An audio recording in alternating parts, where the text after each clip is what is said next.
गहरे जंगल के एक सूखे और बंजर कोने में दो प्यारे दोस्त रहते थे। एक हंसमुख और मेहनती चींटी मीरा और दूसरी चुलबुली हरे पीले रंग की मोटी सी इल्ली गोलू।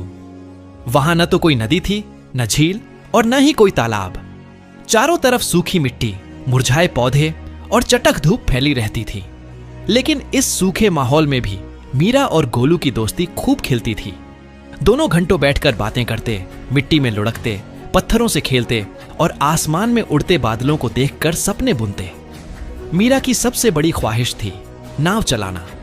गोलू भी हमेशा आंखें चमकाकर कहता, काश हमें भी एक नदी मिल जाए और हम उसमें पत्ती की नाव बनाकर तैरें।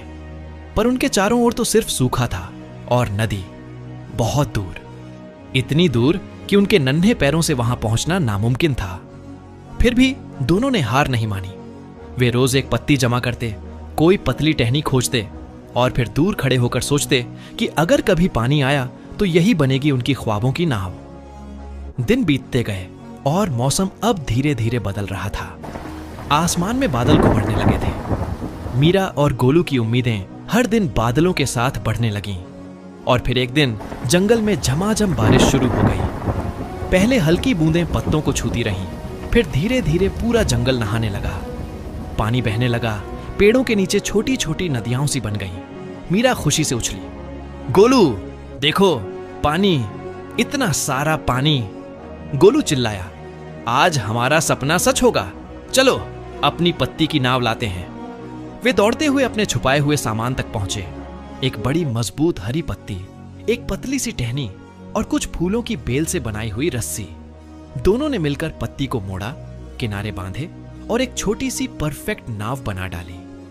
बारिश अब भी हो रही थी, लेकिन अब वह उन्हें डरावनी नहीं बल्कि सजीव लग रही थी।